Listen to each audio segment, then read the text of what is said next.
Olá, muito boa tarde nesse domingo. Um prazer estar aqui com vocês para esse nosso projeto tão especial que iniciou em setembro com Mulheres Especiais 50 Mais. Depois dessa experiência incrível que foi a minha necessidade pessoal e profissional de poder ouvir os 70 mais, que é uma década após a primeira década do idoso, eu senti necessidade de ouvir como é que os idosos estavam se sentindo em relação a esse envelhecimento tão importante, mas tão falado pelos outros. Era importante ouvir os 70 mais para poder entender e poder compreender e aprender, que é algo fundamental. Bem-vindo você que está chegando, eu sou a Daniela Stein, gerontóloga, educadora física, apaixonada por pessoas, que já nasceu velha, costumo brincar que já nasci velha, também nasci voluntária e adoro um bom papo. Por isso, a continuidade desse projeto, agora 50 mais, é com essa pessoa que eu considero incrível, curiosa, importante, e também faz parte dessa segunda década dos 50 mais, no momento em que o Brasil e o mundo está envelhecendo e envelhecido. Nós, no Brasil, ainda passando por uma série de determinantes e procurando entender melhor como fazer o envelhecimento, planejar ele de uma maneira mais digna, mais saudável, mais ativa e com menos comprometimentos e prejuízos. Afinal de contas, envelhecer é um direito e é uma necessidade de todos nós. O meu convidado, uma pessoa de singularidades, uma pessoa que eu gosto muito, e você saberá porque ao longo da nossa conversa, mas também é um profissional com muita capacidade, uma trajetória incrível, e também, não mas, e também uma pessoa que me dá um grande prazer de estar convivendo mais, mesmo com uma convivência ao longo da vida. Vou chamar o Dr. Ricardo Stein, para muitos conhecidos como Cook. O Dr. Ricardo Stein, ele é professor da Universidade Federal do Rio Grande do Sul, ele é médico cardiologista de formação educador físico, professor associado da Clínica de Medicina da Universidade Federal do Rio Grande do Sul de Porto Alegre, pós-doc em cardiologia do esporte e do exercício, pós-doutor também em genética cardiovascular, sendo que primeiro pós-doc ele fez em Stanford, em Palo Alto, nos Estados Unidos, e o outro pós-doutorado em genética em La Coruña, na Espanha. Ele é coordenador do grupo de pesquisa em cardiologia do exercício, também onde ele trabalha como professor, e também é médico com consultório próprio. Muito bem-vindo, Cook Ricardo Stein, doutor Ricardo Stein, meu irmão, meu amigo, camarada. Que prazer em te receber hoje aqui, nesse nosso primeiro Homens Especiais 50 mais. Boa tarde, Daniela, te saudando e agradecendo esse diferente convite, né? Diferente de tudo que eu costumo ser convidado. É uma satisfação muito grande poder estar aqui, e eu saúdo as pessoas que estão nos escutando nesse momento, e também aquelas que vão ver esse vídeo, essa live como uma não live, né, como um vídeo a posteriori. Essas também eu saúdo. Te dizer que eu fico muito honrado em poder ver a minha irmã, essa profissional tão distinta e lutadora, com ideias tão diferentes do que a gente tem visto por aí, num mundo onde as coisas acontecem numa velocidade geométrica, né, onde o aritmetismo ficou para trás e o geometrismo, ele tá, a exponencialidade está em toda parte. Fico muito feliz em ver como tu batalha e cria e desenvolve projetos diferentes, e nesse caso, nesse domingo de felicidade para mim, né, Colorado, poder estar aqui para conversar contigo. E aí não conversar, eu acho que como uma minha irmã, né, conversar claro que com a minha irmã também, mas com a profissional que vai me fazer perguntas, e que eu espero que seja um bate-papo interessante, não para mim e para ti, mas especialmente para quem está nos escutando.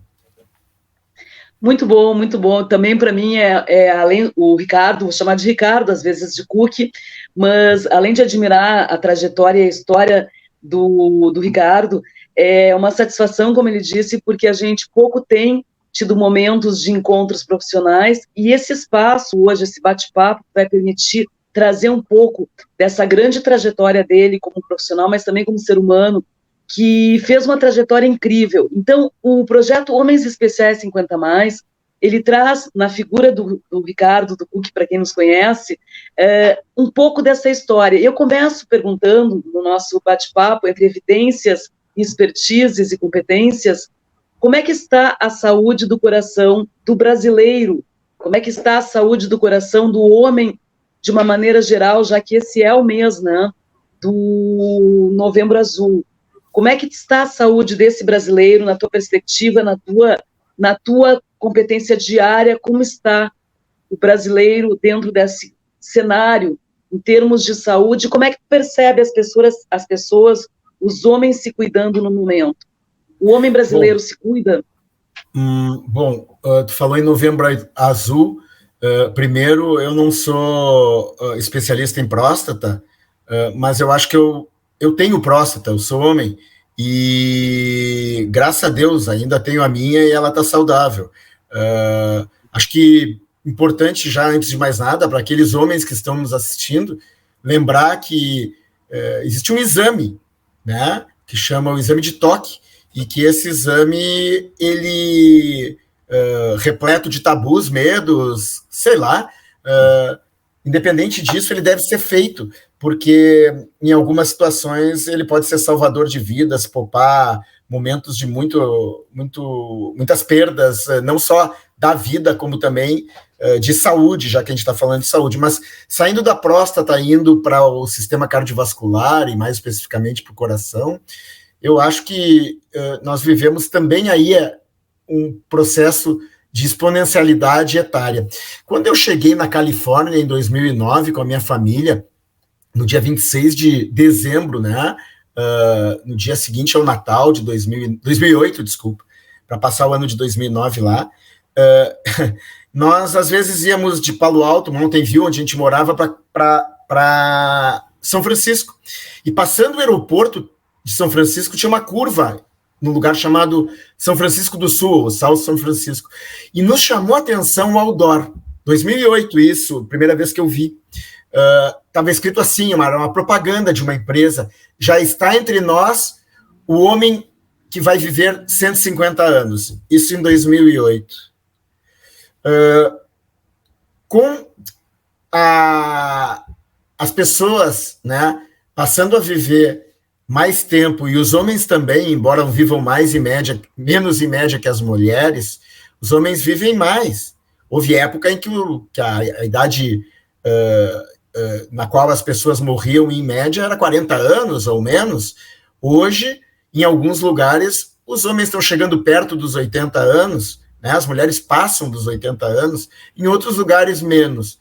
Mas vamos começar aqui pelo nosso estado, que é um estado à parte no Brasil. O nosso estado, do ponto de vista de saúde cardiovascular, é um dos que sofre mais. A população masculina, ela apresenta índices alarmantes de eventos cardiovasculares, né? A gente pode pensar, poxa, mas é um lugar onde as pessoas têm uma educação um pouquinho diferente, ou tinham, né? O Rio Grande do Sul caiu muito nesses últimos anos, décadas, mas mesmo assim, a nossa herança tão multi de pessoas vindas de tantos lugares diferentes e de nativos também que se misturaram, fez com que em algum momento nós tivéssemos um papel de destaque na sociedade nacional. Hoje já não é mais tanto assim, infelizmente, mas nós ainda vivemos mais do que muitos outros estados da federação. E aqui no Rio Grande do Sul, os índices, né, de a prevalência ou frequência de eventos cardiovasculares é muito grande. Eu diria que ela é assustadora. Não só aqui, como em outros estados, e no mundo é assustador. Então, Daniela, eu acho que a gente tem, nós, agentes de saúde, médicos, enfermeiros, enfermeiras, fisioterapeutas, educadores físicos, nutricionistas, a gente tem que trabalhar muito pesado, junto com outros setores da sociedade, imprensa, governo, enfim, para mudar esse cenário porque o que vem pela frente não necessariamente é bom, que é a longevidade. E a gente pode falar sobre isso se tu quiser também. É o grande... muito interessante as coisas que tu trouxesse, porque tu trouxesse uma questão muito interessante. Tu falasse que tu és um especialista na área cardiovascular e falasse como homem, né, que também precisa se cuidar. E a gente sabe das dificuldades que o público masculino, por várias razões, seja cultural, seja por falta de acesso, seja por ignorar a importância de se cuidar, são múltiplos os fatores. Mas tem uma coisa que tu trouxesse que é muito importante, que é essa diversidade no Brasil, né? Falamos mais no Brasil, e da tua experiência quando morasse em 2019, que já se falava que nós iríamos, 2009, que nós iríamos viver mais, né? Quer dizer, até 150 anos, 100 anos já é muito hoje, imagina, e as pessoas estão vivendo, tem um monte de super idosos, centenários. A questão é viver mais com que qualidade de vida? Quer dizer, será que eu vou embutir nesses anos a mais o quê? Quantidade de anos sem qualidade ou uma qualidade de comprometimentos? Nós já sabemos que temos uma série de comprometimentos, porque o Brasil tem determinantes ainda que nem chegou a desenvolver em função do Brasil não estar desenvolvido como os países mais desenvolvidos, né? Que são políticas, planejamento, isso que tu falasse, que é muito importante, que é a falta de consciência da população em relação aos cuidados. Mas hoje, falando então dos homens 50 a mais, que é uma idade intermediária, 200, vão ser 6 décadas nos 200, eu te pergunto, como é que é, em termos de uma pessoa que tem instrução, como é teu caso, é uma pessoa com grandes conhecimentos, uma inteligência emocional dita pelos teus, trocada entre tu e teus clientes e as pessoas que tu atende, os teus pacientes.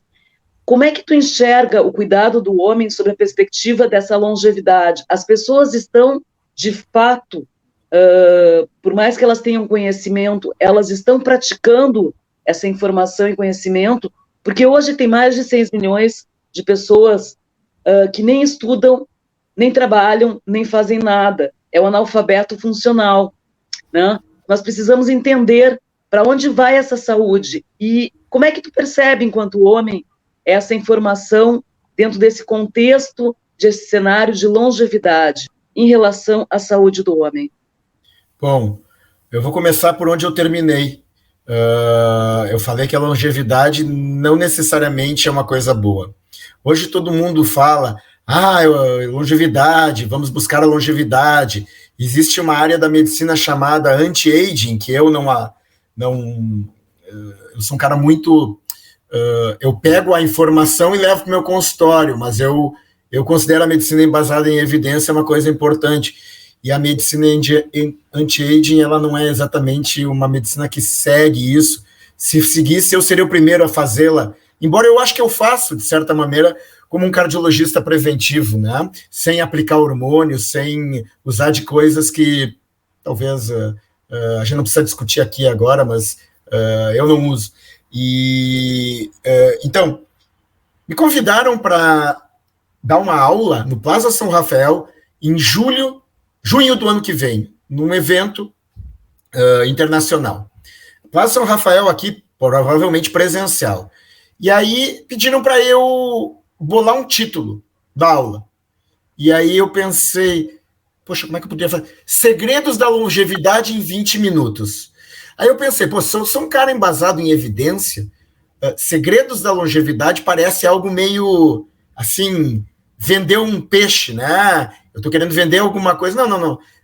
Eu chamei de segredos da longevidade em 20 minutos porque eu quero falar de vários aspectos num tempo curto, né? Para tentar dar mensagens pílulas, né? Ideias.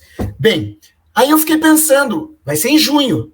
Eu pensei num slide que eu vou ter com certeza, que é o longevidade, 2 pontos. Primeira pergunta, para quem, para quê e por quê?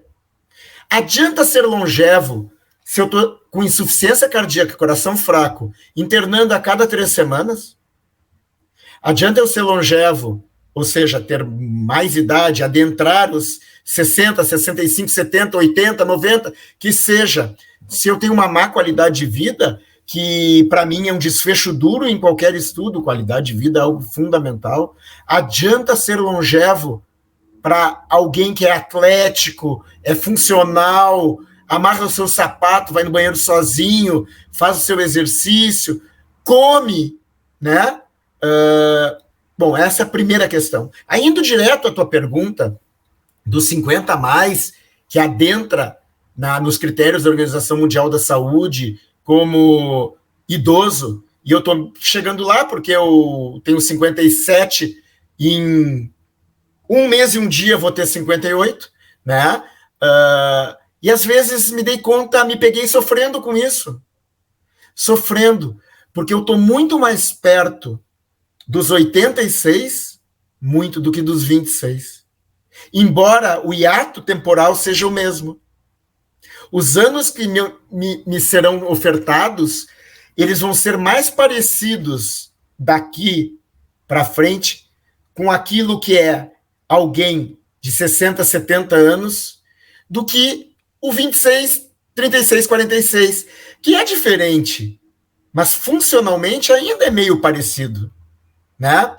Quantas pessoas tu, enquanto gerontóloga, especialista, que se envolve com seu cliente, paciente, vê descendo a ladeira rapidamente a partir de uma certa idade, seja do ponto de vista cognitivo, físico ou ambos.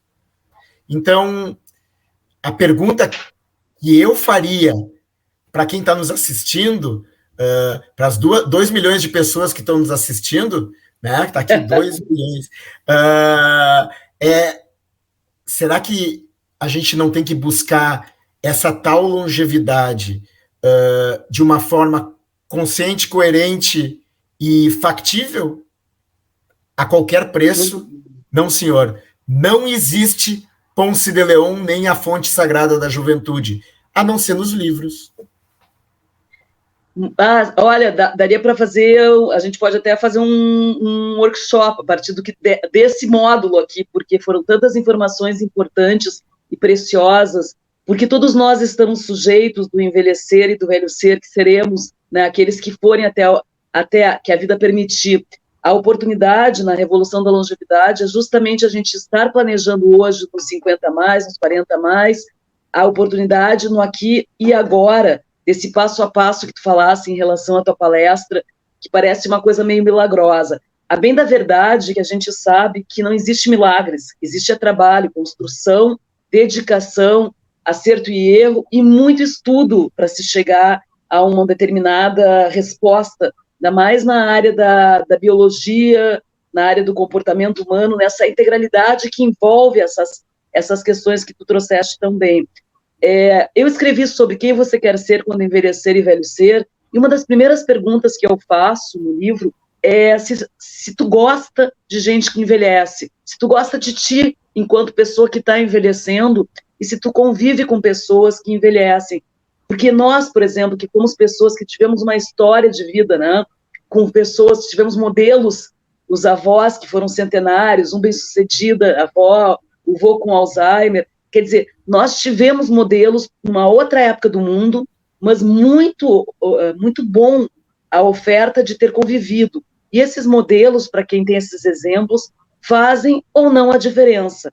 Não dá para pensar nesse passo a passo que tu trouxesse, muito interessante da tua palestra que tu vai dar, em cima da ideia de que somente uma forma de pensar a longevidade ou na longevidade anti-aging é sustentável. Não é. Sabemos que tem uma série de questões que vão envolver esse processo para ele ser bem sucedido ou não, ou meio termo, ou saudável. A questão aqui é como é que, por isso que o convite também foi para ti, tu sendo cardiologista, mas tu sendo um homem de 50 a mais, falaste agora a tua idade, e as diversas idades que uma pessoa na tua fase de vida, com um estilo de vida, por exemplo, que tu adotasse, que sempre fez promoção da saúde na sua vida pessoal, inclusive, e sempre cuidasse muito bem da saúde.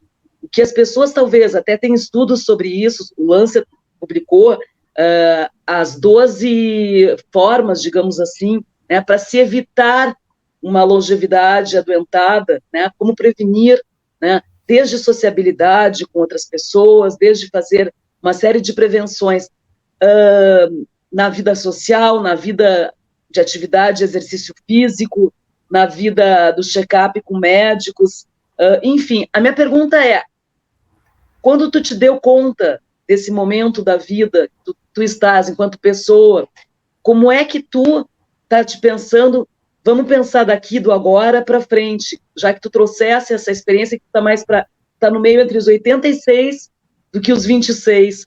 Como é que tu pensa, tu que é uma pessoa que sempre te cuidou, que cuida dos outros enquanto profissional, pai, amigo, como é que tu pensa a longevidade a partir desses conceitos e da percepção que tu tem com o trabalho que tu desenvolve na genética e entrando já, né, no que tem pela frente, nas novidades, como é que tu, enquanto pessoa, indivíduo, imagina a longevidade e como ela vai ser a tua nos próximos anos?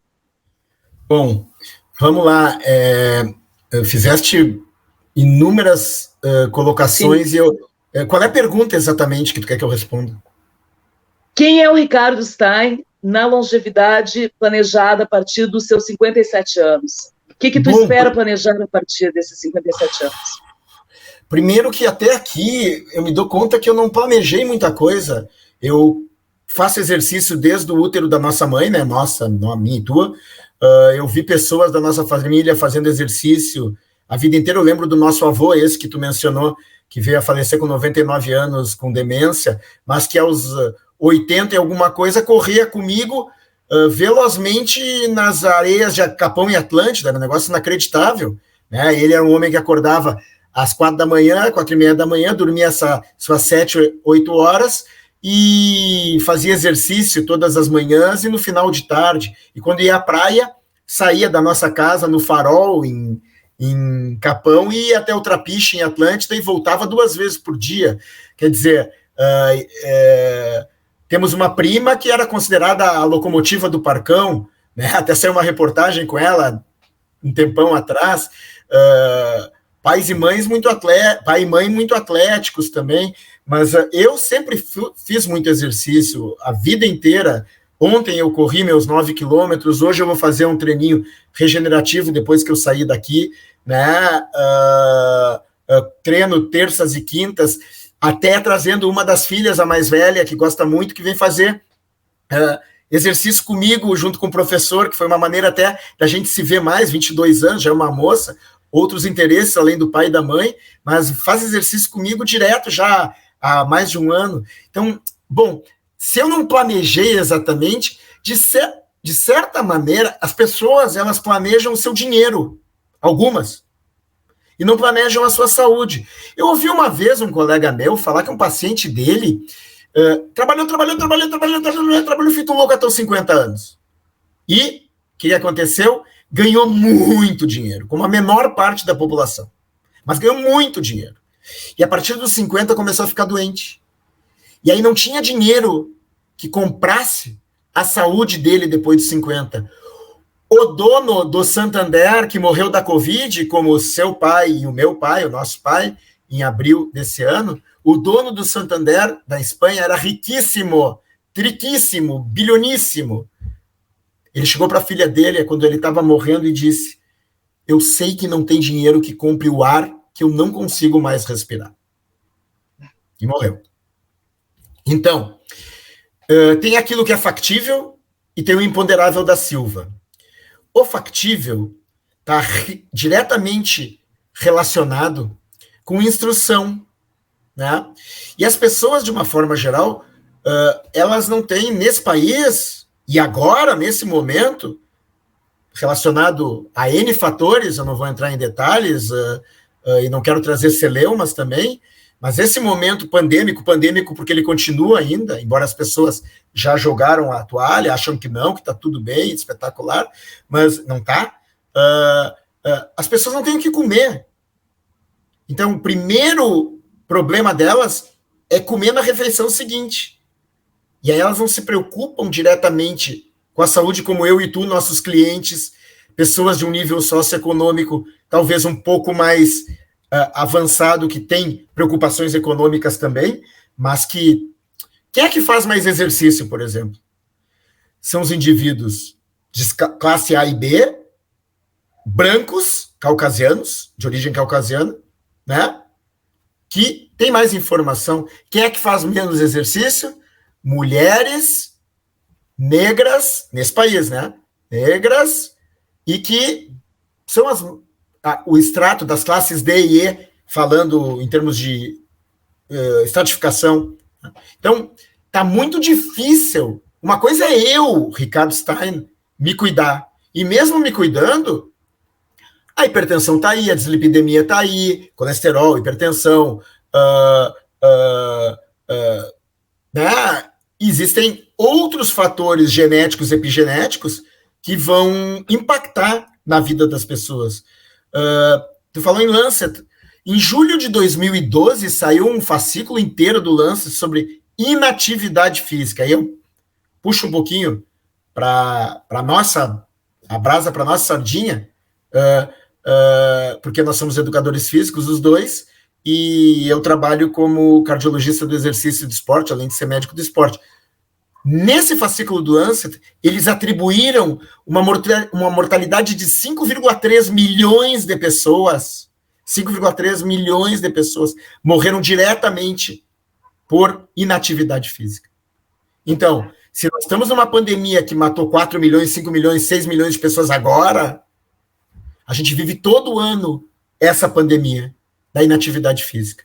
Então, alimentar-se adequadamente, quem pode, né? Exercitar-se nas 168 horas da semana. A semana tem 168 horas. Tu sabia disso? Vocês sabiam disso? A semana tem 168 horas. Depois eu posso fazer um exercício temporal com vocês para mostrar que 90% das pessoas conseguem se exercitar de 2 a 3 horas por semana. Basta vencer as barreiras. Ok? Bacana. Muito legal, muito legal. E tu está trazendo uma questão fundamental, né? A falta de educação impacta as camadas sociais, socioeconômicas com menos acesso. Portanto, as pessoas que têm menos acesso, e a literatura traz isso para a gente, nos mostra que são pessoas, antes da pandemia, já afetadas pela falta de alimentação, pela falta de educação e pela falta de atividade, que são fatores de risco modificáveis quando a gente tem, né, acesso a tudo isso e outras coisas mais, né, que é o que tu está trazendo. Deixa eu te fazer uma pergunta do ponto de vista como profissional da saúde que tu é, e também dando continuidade às perguntas em relação a esse planejamento. Tu falasse em relação à aposentadoria. A vida social envolve muitas áreas, a socioeconômica, a saúde, né, a vida com pessoas ao entorno. Né? Nós sabemos que o Rio Grande do Sul é um estado que, além de ter as doenças cardiovasculares como um dos estados com maior agravante nessa área, ele também é um estado com pessoas com muito pouco, muita gente morando sozinha, muitas pessoas com problema de depressão, doenças das mais variadas. Mudou muito o nosso estado, como tu disseste.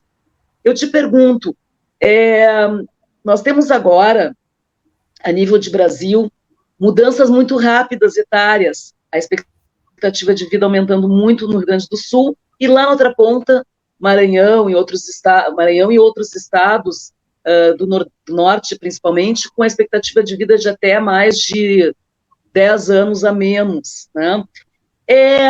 O que, por exemplo, dentro dessa condição, tu acredita que poderia ser feito, já que nós vamos ter, a partir de 2022, se não houver mudanças já, uma campanha para desmistificar que a velhice é doença?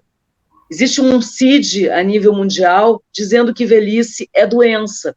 Se esse CID passar e se tornar uma realidade, que foi numa assembleia que aconteceu há uns anos atrás e que agora vai para a prática, através da CID-11, quando qualquer paciente teu, cliente teu, for ser atendido por ti, ele vai, se ele tiver mais de 60 anos, ele vai ser considerado um doente.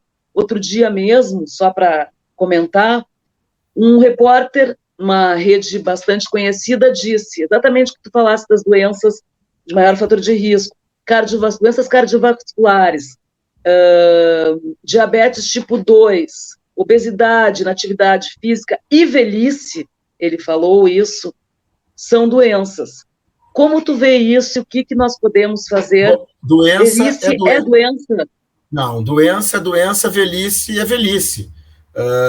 As doenças incidem mais estatisticamente na velhice. Então, a velhice é um momento no qual as pessoas estão mais propensas, por todos os motivos do mundo, a ficarem doentes. Não tem escapatória. Isso é inexorável.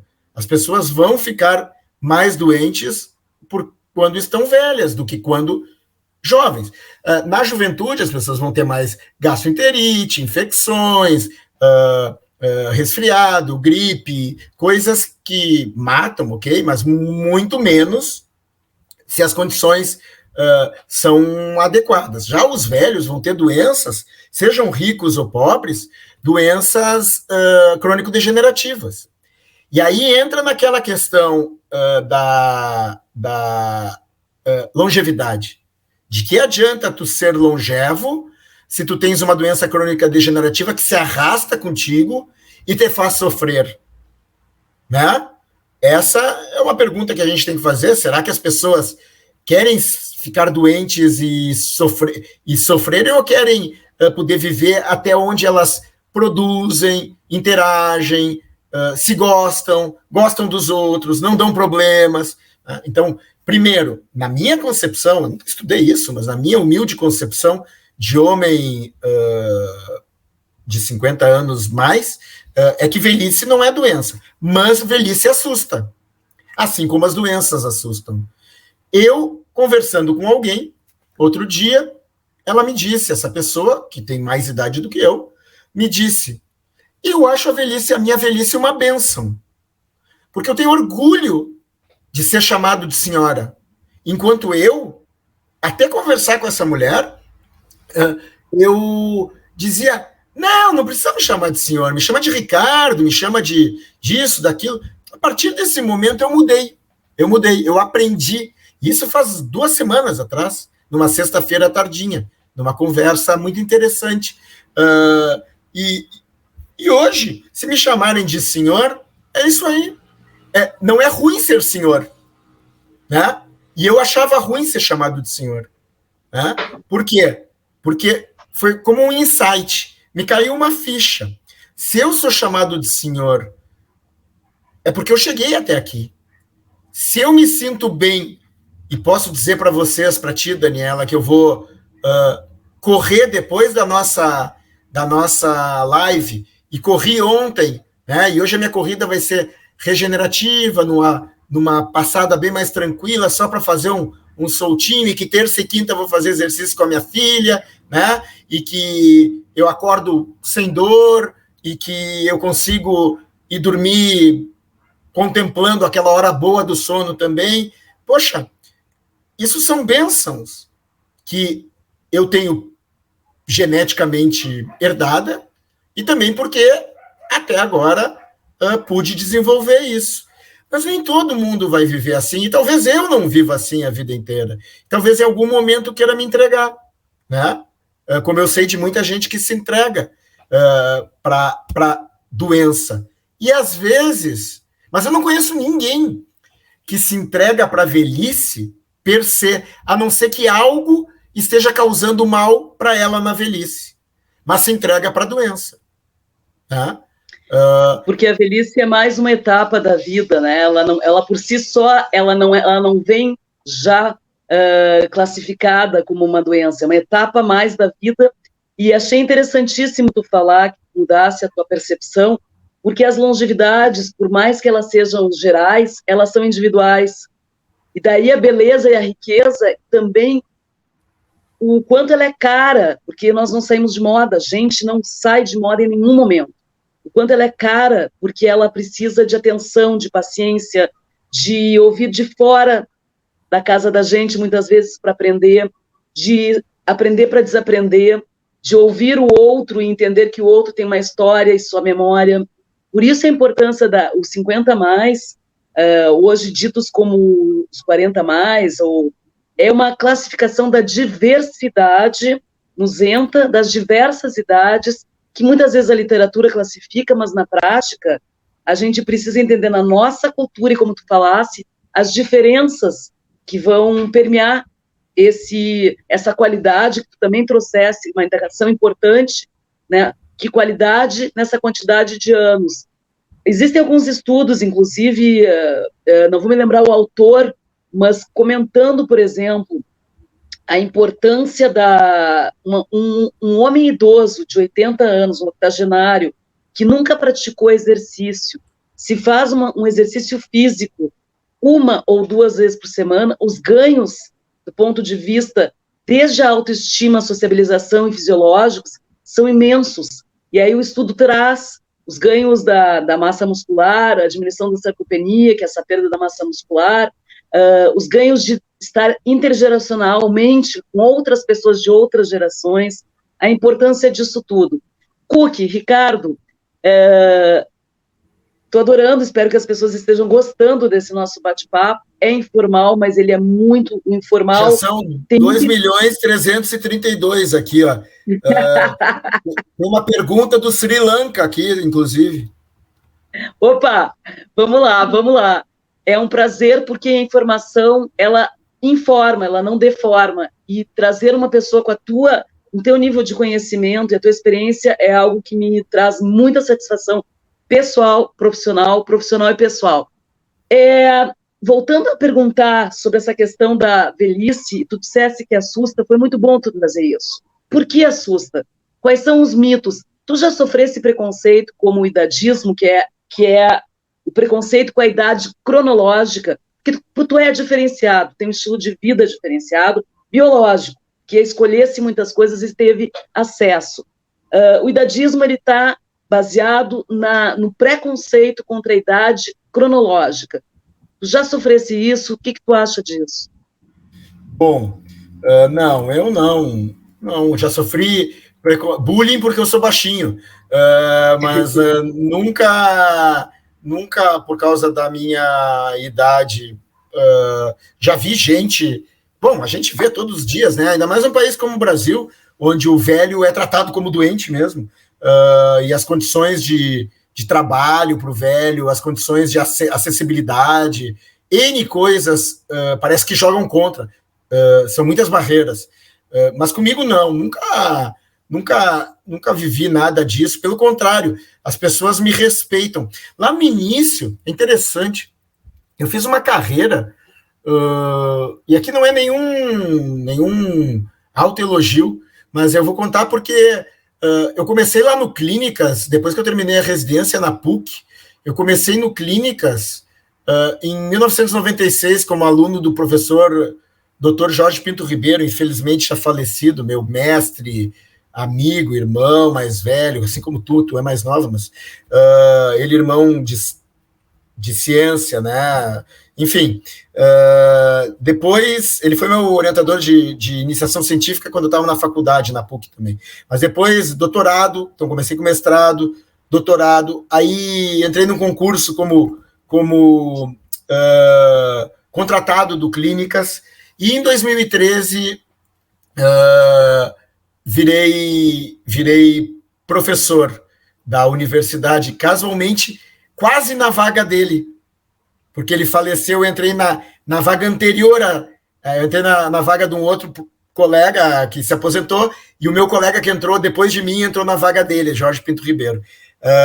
Mas, curiosidades à parte, o que eu quero dizer é que depois que eu virei professor, e virar professor, em geral, a gente não vira professor quando é novinho, né? A gente vira professor quando é mais velho.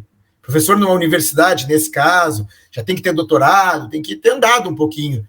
E é engraçado, a referência no Hospital de Clínicas, eu me sentia muito bem tratado como aluno de mestrado, doutorado, depois como contratado, mas é diferente a maneira como todo mundo trata o professor naquele universo de 7 mil pessoas, né? Não que o professor seja melhor ou pior do que os outros, não. Mas, pelo contrário, é um exemplo de como a idade pode ser uma referência e não um ônus, e sim um bônus. Então, comigo, a idade está sendo bônus. Entretanto, a idade cobra o seu preço. Tem coisas que eu não consigo fazer mais como eu fazia antes. Eu parei de jogar futebol, eu sonho às vezes que eu estou jogando futebol. Essa noite eu me lembro que eu sonhei que eu estava jogando futebol, mas eu parei de jogar bola há 5, 6 anos, porque a minha cabeça tinha 50 e o meu corpo... Não, meu corpo tinha 50 e a minha cabeça 25.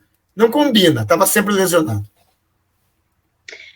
Muito, muito importante tu trazer isso, porque essa integração, né, entre o corpo e a mente, né, o corpo muitas vezes dando sinais de que ele precisa se reorganizar em função das perdas naturais, por mais que a gente queira manter, e essa percepção aí tua quanto à questão do ônus e o bônus em relação ao tempo, né, esse tempo tão precioso e que a neurociência explica, né?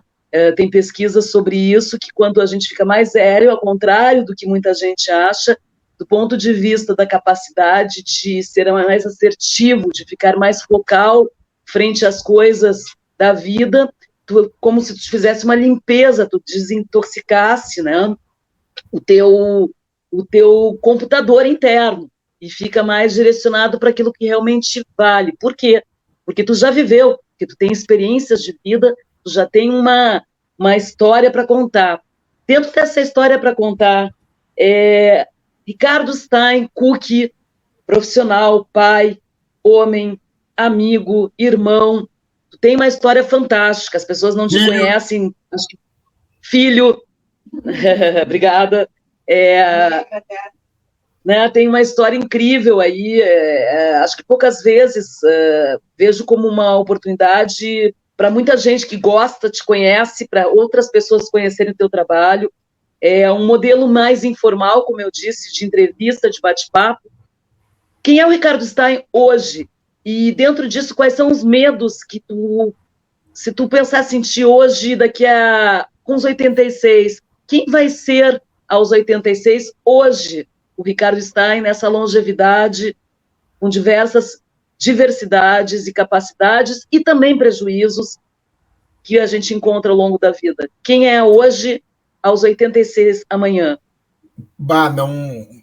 Aí eu vou ter que ficar em cima do muro, porque eu não tenho a menor ideia quem eu vou ser aos 86 hoje. Zero de... Não sei. A resposta é não sei. Não consegue projetar essa possibilidade? Não, projetar a possibilidade, eu tenho modelos que eu gostaria de seguir, que são minoritários, né? Absolutamente minoritários. A maior parte das pessoas que eu conheço aos 86, daqui a 30 anos, são pessoas que estão bastante prejudicadas ou com alguns prejuízos importantes que eu não gostaria de ter. Então eu não sei, mas tem algumas pessoas que eu admiro aos 86 que eu olho, atendo, converso, vejo, que eu gostaria de chegar lá parecido com essas pessoas, né? Ou seja, funcional, né? Bem alimentado, fazendo exercício, com vida de relação, não precisando ser cuidado pelas minhas filhas ou pela minha irmã, né? Podendo não me sentir um peso para as pessoas que gostam de mim, continuar brincando com meus amigos do século passado, né? A gente ainda tem brincadeiras que hoje em dia não são politicamente corretas e que só podem ser brincadas em ambientes muito fechados, mas que as pessoas, os homens da minha idade, do século passado, eu confesso, ainda brincam com coisas que hoje não são aceitáveis, mas brincam, né? Eu gostaria de poder ser um homem desse século, né? Um homem do século que nasceu no século passado, mas me adaptando cada vez mais a esse século. Então, aí, a vida, as minhas 2 filhas e os meus alunos estão me botando nos eixos. porque é muito difícil essa transformação. Pessoas como eu, muitas, e como alguns de vocês que estão nos assistindo, devem ter uma dificuldade bárbara de aceitação de inúmeras coisas. Né? De opções. Eu sou mulher, gosto mais de mulher. Ah, que horror! Eu sou homem, gosto mais de homem. Ah, que horror! As pessoas da minha geração, de uma forma geral, acham isso muito mais complicado do que eu vejo nos jovens de hoje. Né? Bullying. As pessoas do meu tempo faziam bullying. Com o gordo, com o baixinho, com o narigudo, com o orelhudo, né? Alguns bullying terríveis. E eu fui perpetuador, meia culpa, minha inteira culpa. Fiz muito isso, sofri e fiz. Mas eu espero cada vez mais poder viver o meu tempo, que é agora, né? E que vai ser aos 86 anos, se eu chegar lá, e tá de acordo com o que o modus vivendi julga correto. Mesmo que algumas coisas eu ache mimimi, né? Como eu vejo pessoas da minha idade dizendo, não, mas isso é mimimi. Porque a geração de hoje, muitas vezes, eu acho, não sei se vocês concordam comigo, algumas vezes elas privilegiam demais o bônus e esquecem que também há ônus. Como os americanos dizem, no gain, no pain, ou não existe almoço grátis. There is no free lunch. Eu digo para os meus alunos o que eu aprendi com um médico que tu conhece, Daniela. E eu vou nominar aqui o Dr. Jacques Bacalchuk, que hoje deve ter 80 e alguma coisa anos. Dr. Jacques me ensinou, antes de eu ser estudante de medicina, uma vez estudando para uma prova da medicina no consultório dele, do vestibular, ele me disse, eu aprendi que para ser bom médico existem 3 coisas, entre outras, mas 3 são fundamentais. E uma é gostar do paciente, eu gosto. Tocar no paciente, eu toco. E usar a bunda, não me interpretem mal ou bem. Usar a bunda significa estudar, sentar e estudar. Eu tenho calo na bunda de quanto eu estudei na minha vida e continuo estudando. Agora, antes da nossa live, eu estava fazendo uma revisão de um artigo para uma revista internacional, né? E sempre estudando, né? Então, essas 3 coisas, na minha profissão, são fundamentais. E eu digo isso para os meus alunos, né? Toda vez que eu tenho um aluno novo, os alunos, os grupos, eu procuro comentar isso. Então, muito difícil viver com 57 anos em 2021, às vezes. Muito difícil. Mas é bom. Fantástico, fantástico te ouvir. Que prazer ouvir e pensar assim, tu falasse coisas tão valorosas e tão importantes para as nossas tantas gerações de quem já viveu no século passado e está vivendo essa relação com teus alunos como professor, a importância dessa intergeracionalidade, né, com a família, né, a capacidade e a qualidade de se enxergar com modificações e ter respeito pelo tempo, maturar esse tempo e dizer, não sei como é que eu vou ser aos 86, espero que bem.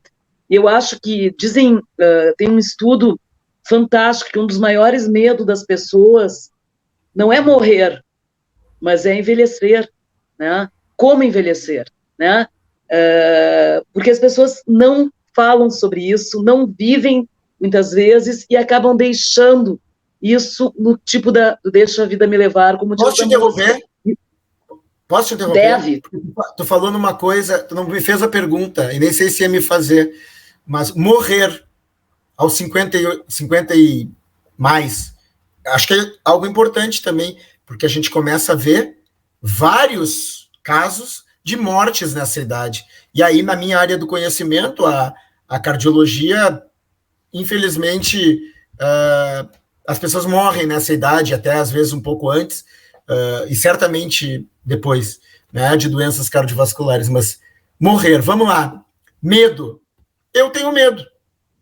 Pô, se eu morrer, independente do que eu acredito ou não, para onde eu vou ou não vou, se eu vou ser um espírito, se eu não vou ser, se eu vou ser, vou voltar para o mundo como um alface ou como uma alma diferente. Não quero entrar aqui em questões religiosas, de credos, porque espírito é muito mais do que a religião espírita, né? Ter espírito e assim, eu acredito, né? Mas acredito, não sei se tem vida depois da morte, se não tem, não sei. Mas o que eu sei é que eu não quero deixar essa vida, né? Porque, poxa, vou deixar minhas filhas, vou deixar a tia, minha mãe, as pessoas que eu gosto, meus amigos, né? Enfim, poxa, vou deixar de ir no Beira-Rio, pelo amor de Deus, né?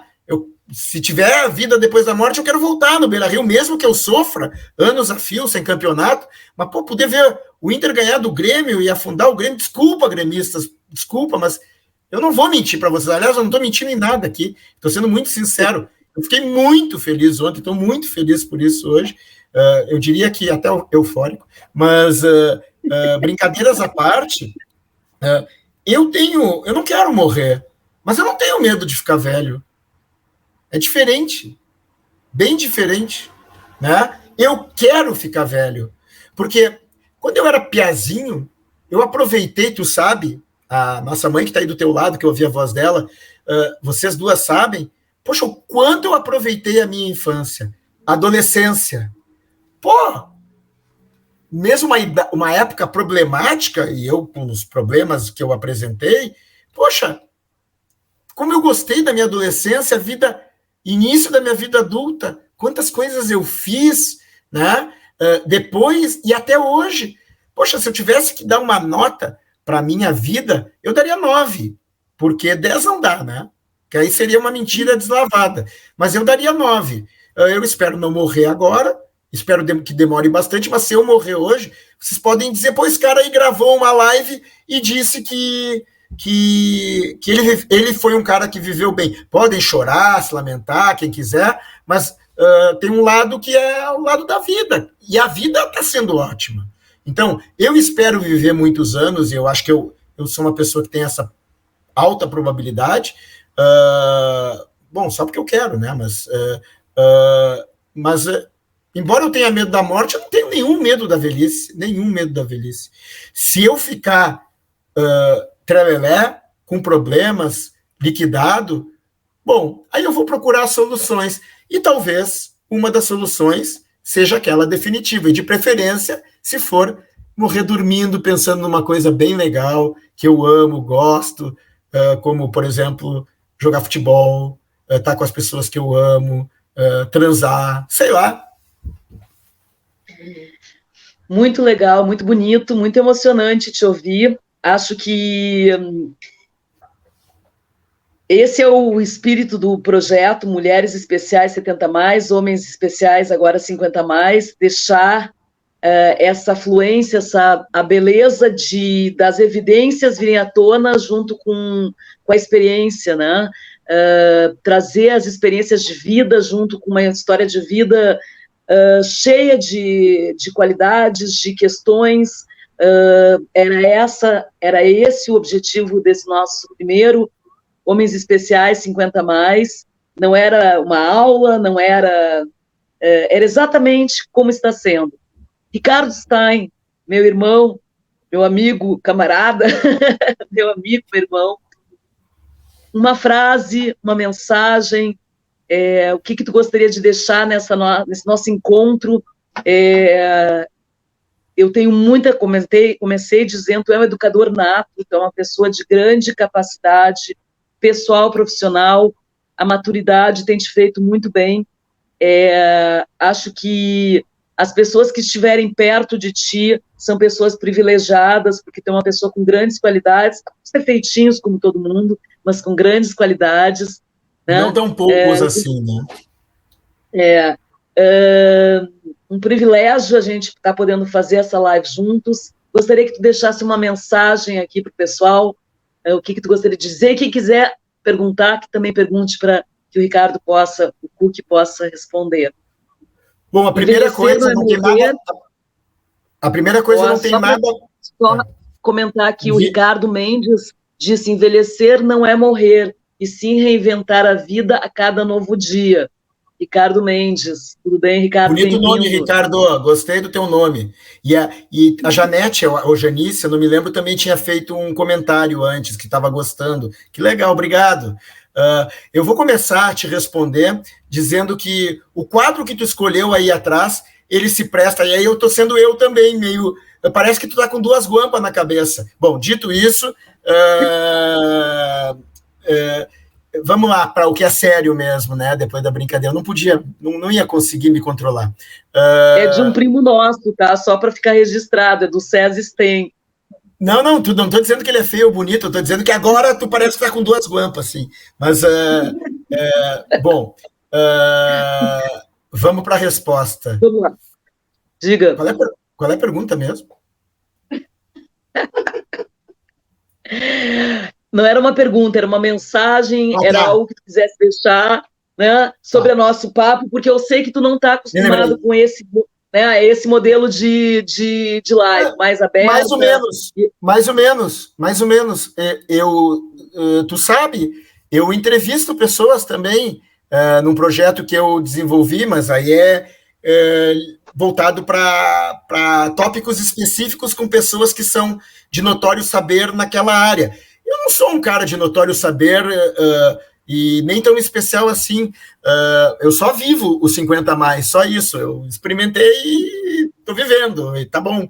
Ele é modesto, pessoal. Ele é muito diferenciado na área dele, ele é muito solicitado. É meu irmão, mas independente de ser meu irmão, eu teria feito convite. É uma pessoa de grandes saberes, é uma pessoa com grande capacidade humana com seus clientes, aprendendo muito nessa maturidade. Ele está sendo modesto. E vamos lá, continua. Meu Deus, chega. Tá. Bom, mensagem. Uma mensagem final. O que tu gostaria de deixar para os nossos ouvintes aqui hoje no nosso início do Projeto 50 Mais, para os homens e mulheres que estão nos assistindo? Olha, eu acho que a minha mensagem, ela é de orgulho a ti.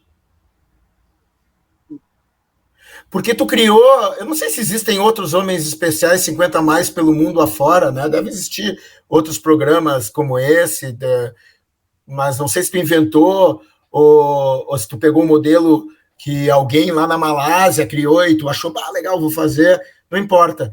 Mas, assim, a mensagem é que essas coisas que tu estás fazendo, elas são tão bacanas no sentido de poder educar os outros. E a minha mensagem, ela não é técnica, ela é educativa de vida, né? É no sentido de... eu não sou fã do Roberto Carlos, nem deixo de ser fã do Roberto Carlos, mas tem uma frase que eu me lembro antes de casar, que eu usava com as gurias, que eu tentava conquistar, né? E eu dizia: se sofri ou se chorei, o importante é que emoções vivi, né? Poxa, eu acho essa frase tão espetacular, embora possa parecer piegas, e eu sou isso aí mesmo, né? Eu sorri mais do que eu chorei. Mas essa senhora que está do teu lado, porque eu ouvi a voz dela, que é a nossa mãe, a Renée Claire Stein, uma vez ela me disse, há muitos, muitos anos atrás, ela não lembra, mas ela me disse assim: filho, não acha que a vida são emoções incríveis todos os dias. A vida, ela é vivida de pequenos detalhes, né? Como se fosse cada minuto, ou cada segundo, ou cada hora. São momentos que não são espetaculares, como ganhar um Grenal, ter um filho, ou passar na faculdade, ou chegar aos 86 anos e poder estar feliz consigo mesmo, né, e dizer que bom que eu estou com 86 anos e estou me sentindo feliz. Bom, essa pessoa aí é campeã, né? Campeã. Então, assim, poder dizer que um programa como esse ele é capaz de fazer com que as pessoas pensem. No mundo onde as dicotomias elas estão tão marcadas, onde os bipartidismos estão tão marcados, né, que a gente esquece um pouquinho de que envelhecer também é bom senso. Não é fora disso. Ninguém adolece, não sei se é essa palavra, e é criticado por ser adolescente. Eu não chego na rua e chamo seu adolescente ou seu adulto, mas às vezes eu xingo seu velho, né? Tá errado. Eu deveria dizer senhor velho, senhor idoso, parabéns por ser velho ou idoso. Um beijo. Mas tem uma pergunta aqui. Vamos ver.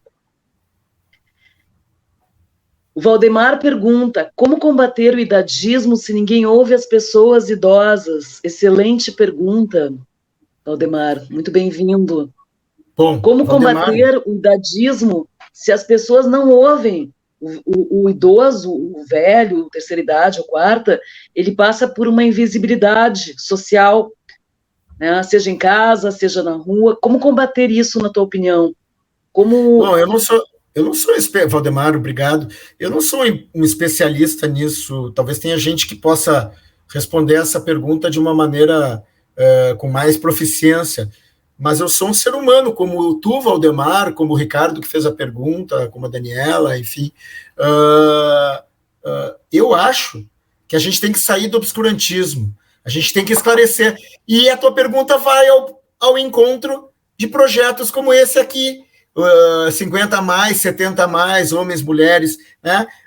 Com as pessoas sendo, de alguma maneira, primeiro, contemplando. As pessoas estão contemplando essa conversa que a gente está tendo. E isso já faz a diferença, né? Agora, políticas de Estado, políticas privadas, né? Público-privadas, as próprias pessoas se aceitarem, como se aceitam adolescentes e adultos e criancinhas, tem que se aceitar velhos. Quando eu sou um guri de 11 anos, eu quero ter 18.